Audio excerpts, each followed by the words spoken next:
एक घने काले बादलों से भरी रात थी।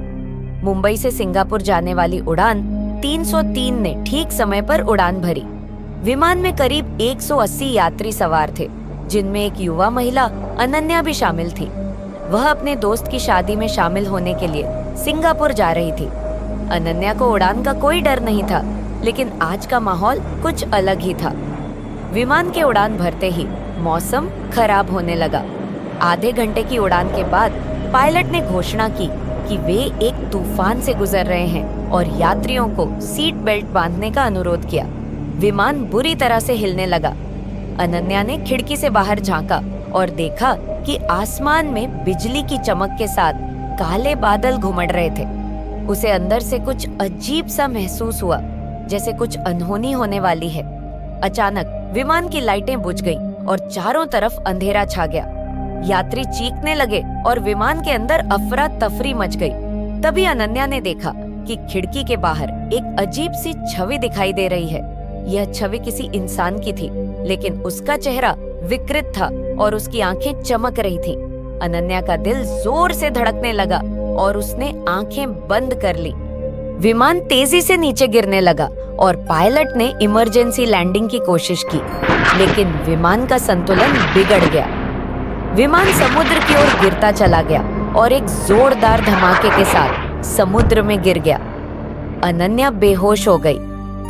जब अनन्या को होश आया तो उसने खुद को एक अज्ञात द्वीप पर पाया।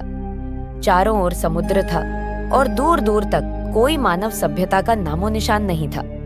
उसे याद आया कि वह विमान में थी और फिर उसे सब कुछ याद आ गया। उसने सोचा कि शायद वह अकेली ही जीवित बची है। उसने मदद के लिए आवाज लगाई, लेकिन कोई जवाब नहीं मिला।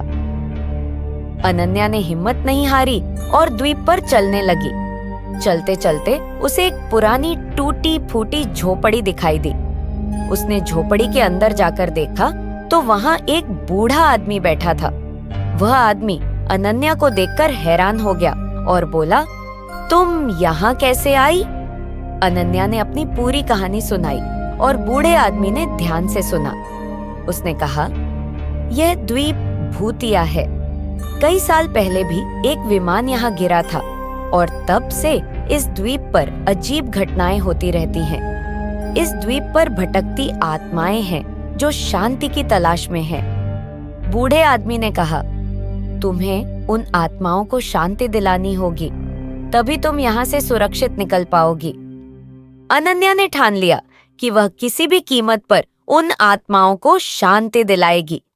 उसने बूढ़े आदमी से कुछ दिशा निर्देश लिए और द्वीप के अंदरूनी हिस्से की ओर बढ़ गई। चलते चलते उसे एक गुफा दिखाई दी। गुफा के अंदर से अजीब सी रोशनी आ रही थी। उसने हिम्मत जुटाकर गुफा में प्रवेश किया। गुफा के अंदर उसने देखा कि वहां एक पुराना विमान का मलबा पड़ा हुआ था। यह वही विमान था जो कई साल पहले इस द्वीप पर गिरा था।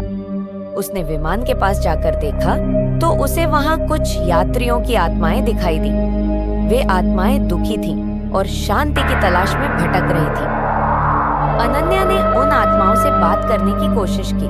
उसने कहा, मैं समझ सकती हूँ कि आप लोग दुखी हैं।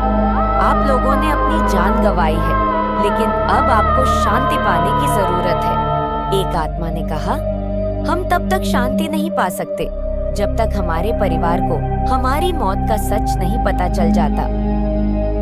अभी तुमको भी मरना पड़ेगा, एक आत्मा ने उसकी गला पकड़कर मारने की कोशिश किया। अनन्या ने जोर जोर से रोते हुए कहा कि वह आत्माओं के परिवारों तक उनका संदेश पहुंचाएगी। आत्माएं धीरे धीरे शांत हो गई और एक तेज रोशनी के साथ विलीन हो गई। लेकिन अनन्या ने ऐसा कुछ भी नहीं किया। आज भी आत्मा भटक रही है द्वीप पर। कोई आएगा और हमको मुक्ति दिलाएगी।